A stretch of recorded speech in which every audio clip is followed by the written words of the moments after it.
Voter fraud is real. It happens. And there's a database with over 1,000 examples of it in the United States alone over the last couple of years. Welcome to this special episode of the John Henry Weston Show, where we're going to be speaking with Hans Spakovsky, who is a senior legal fellow with the Heritage Center. He's also a manager of the think tank's Election Law Reform Initiative. Spakovsky studies and writes about campaign finance restrictions, voter fraud, and voter ID, enforcement of federal voting rights laws, administration of elections, and voting equipment standards. He's the co-author of a couple of books on the subject, and President Donald Trump appointed Spakovsky to the Presidential Advisory Commission on Election Integrity in 2017.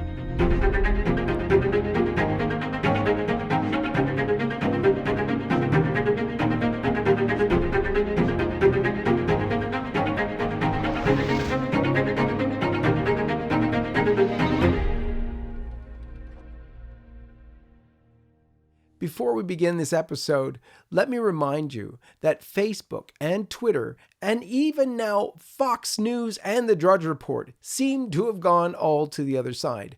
We're being restricted at LifeSite from getting our news out to you, so you've got to go direct to lifesitenews.com. You can't get us anymore through Facebook and Twitter. They massively underreport what we're doing. We are doing 30 stories a day every day, and you're not seeing them on your Facebook or your Twitter feed. So please go direct to lifesitenews.com. Moreover, Fox News has gone the way of the Drudge Report. They've become a leftist rag. Sure, they've still got Tucker there and Hannity, but who knows how long they're going to be able to stay there. Please go to lifesitenews.com for your conservative, pro-life, pro-family, and pro-freedom news. Let's begin as we always do with the sign of the cross. In the name of the Father, and of the Son, and of the Holy Spirit. Amen. Mr. Spakovsky, thank you so much for joining us on this special episode of the John Henry Weston Show.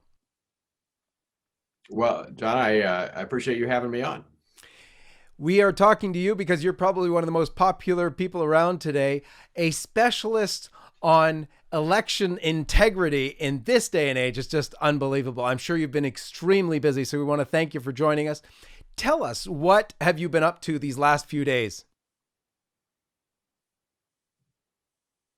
Well, I've been looking at the issues that have arisen in, as you know, mostly the battleground states. None of this is a surprise to me, although it seems to be a surprise to many people, because we've had problems in our election system for many years, problems that have not been addressed, all kinds of vulnerabilities. And we've been seeing it in the battleground states, even everything from accusations, for example, in Nevada, that people have registered and have voted there who also are registered and voting in California, to problems with election officials in Detroit and Philadelphia actually breaking state law and refusing to allow GOP observers in to watch the processing, handling, and counting of absentee ballots, which they're required to do under state law.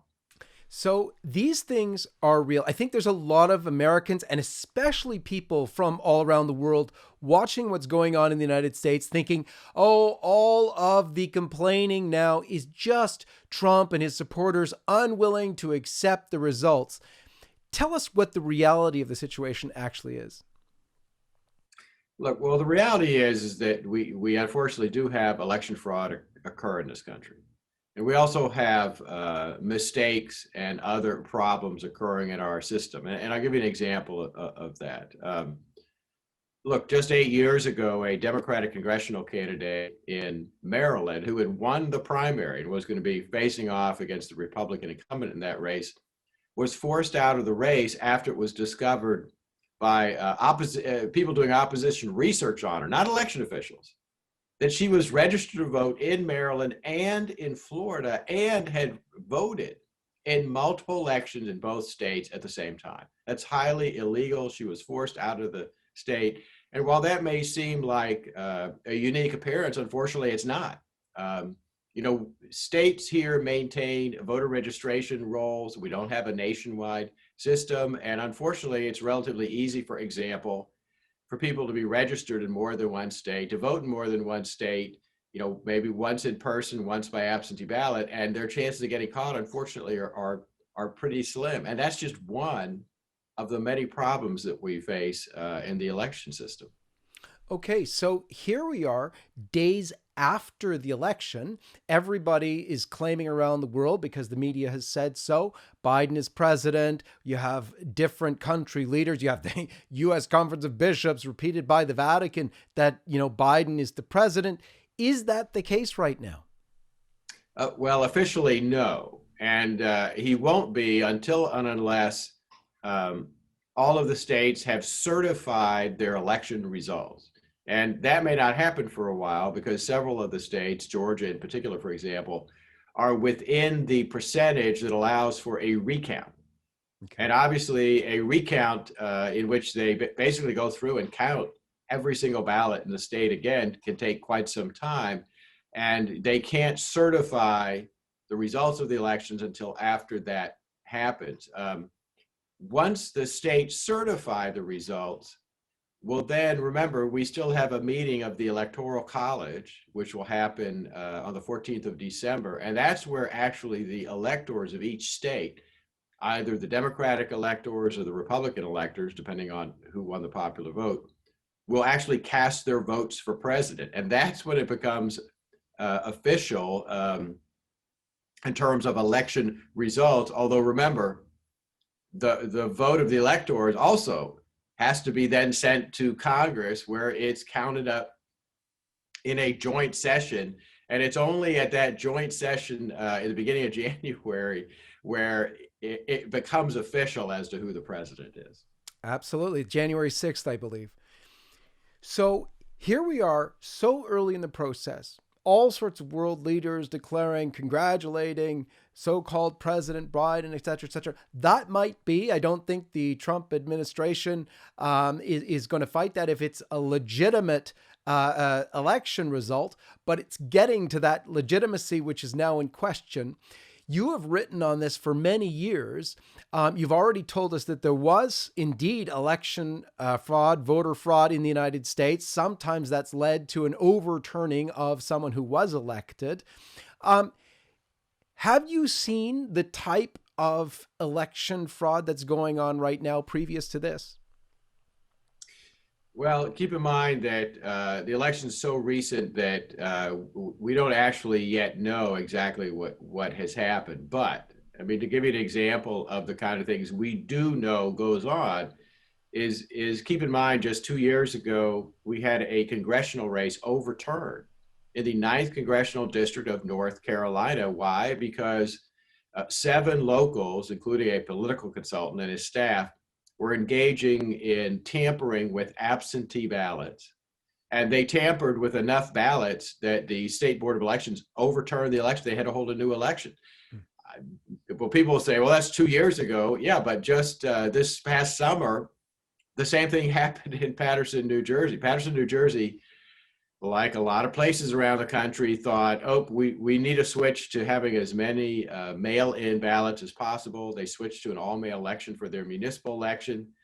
They also had to stage a new election. Why? Because 4 locals, including a city councilman, were charged with absentee ballot fraud. So this kind of thing does happen, and included in that are the problems that we talked about before of people, for example, being registered in 2 different states and election officials having a hard time detecting that kind of problem.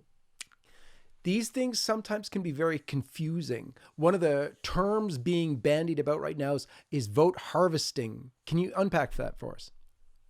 Sure. Look, in every state, with the exception of those, have moved to all mail balloting, which is five states. But in the other 45 states, the District of Columbia, you can vote by absentee ballot. In most states, you don't need an excuse for that. In about a third of the states, you need an excuse, like you're too disabled to make it to the polling places. In every one of those states, you can mail back your ballot, or you can hand deliver it to election officials, or a member of your family can.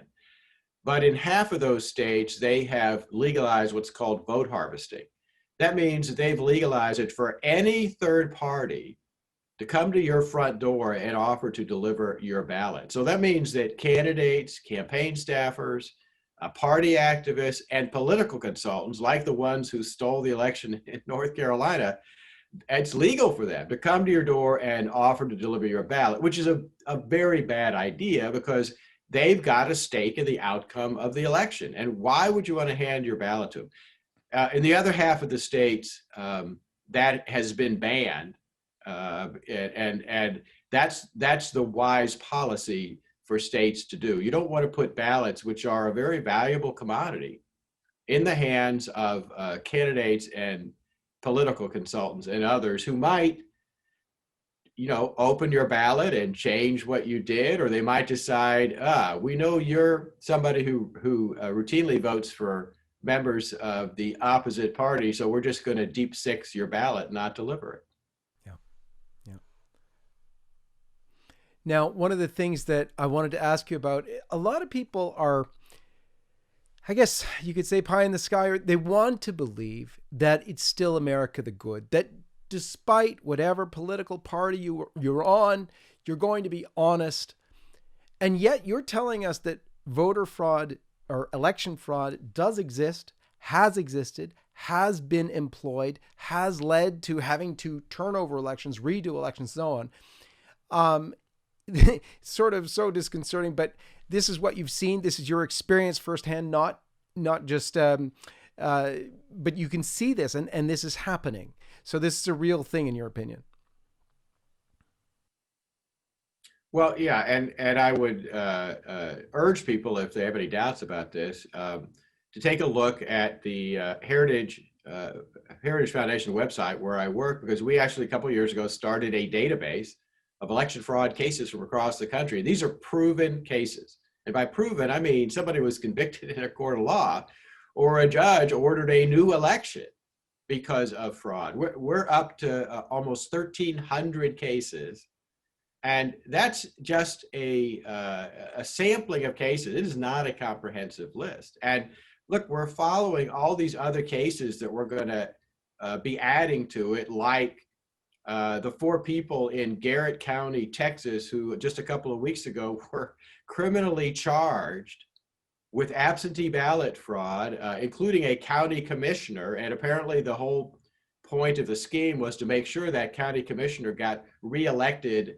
The county commissioner did get reelected in a election decided by 5 votes. And of course, that's the key to this. I'm not going to tell you we have massive voter fraud all across the country, but we have enough of it that we need to be concerned about it. And it could particularly make the difference in a close election. And look, we have close elections all the time in this country. Yeah. Yeah. And if you have, you said around 1,300 cases of, how many years have you been collecting this? Well, just a couple of years. And look, I know of one of the problems we have in this area is that law enforcement officials and prosecutors often just don't want to pursue these cases. And I'll give you a very specific example of that, because our database would be much larger if prosecutors actually did their job. I served on a county election board in Virginia about 10 years ago. We discovered almost 300 non-citizens were registered to vote in our county. About half of them had cast ballots in prior elections. We took them off the voter registration list. We then forwarded their names and their files to both the local county district attorney and the U.S. Justice Department for investigation and prosecution, because it's a felony under both state and federal law for an alien to register and vote. Now, what do you think was done about that by the federal and state prosecutors? Oh, don't tell me absolutely nothing. Oh, wow. Wow. So, okay, that all by itself is crazy. But this attitude, I guess, is reflected out there more so. A lot of people are suggesting, whatever, it's done. Can't you at least just accept it already? Is this something worth fighting for? Or should we just say, oh, well, the cheating worked this time, or whatever worked this time, we just got to let it be? No, you have to do something about it. And look, this is not a partisan issue. It's been treated that way, but it is a bipartisan issue. I mean, if you look at our database, you'll find instances of both Republicans and Democrats convicted of election fraud. Not only that, but in some of the cases, it's not one party stealing votes from the other party in order to win elections. Sometimes it's people within the same party Yeah. stealing from members of the other party in order to win elections. And what I think people don't realize is that, look, in a lot of parts of the United States, particularly often in rural counties, where the county government, for example, is the center of jobs, money, contracting, things like that, there's a real incentive for people to try to get into office because there's a lot of money there, and sometimes they are willing to do whatever it takes to get elected. Again, just a quick example of this, just from a couple of years ago, we have a case in our database from Kentucky, small town mayor and others who went around threatening residents of her town who lived in low-cost housing, telling them that they would be evicted if they didn't fill out their absentee ballots and vote to put her back in office. And I mean, fortunately, it was found and she was prosecuted along with others. But, that kind of thing, unfortunately, happens. Absolutely unbelievable. Well, on behalf of the American people and really people from around the world, I want to thank you for what you're doing to help with election integrity throughout the land, because it indeed is something not only worth fighting for, but this is one of those things that really makes up the freedom of the people. And if you don't have a free and honest election, then you really don't have anything. Yeah, no, you're absolutely right. Preserving the democratic republic we are requires exactly that, fair and free elections. Absolutely. Thank you, Mr. Spakovsky, for joining us on this episode of the John Henry Weston Show. Thank you very much for having me. God bless all of you, and we'll see you next time. Hello, this is John Henry Weston. I'd like to invite you to subscribe to the John Henry Weston Show YouTube channel if you haven't already done so. There you will find all the past episodes and much more. Thanks again for watching, and may God bless you.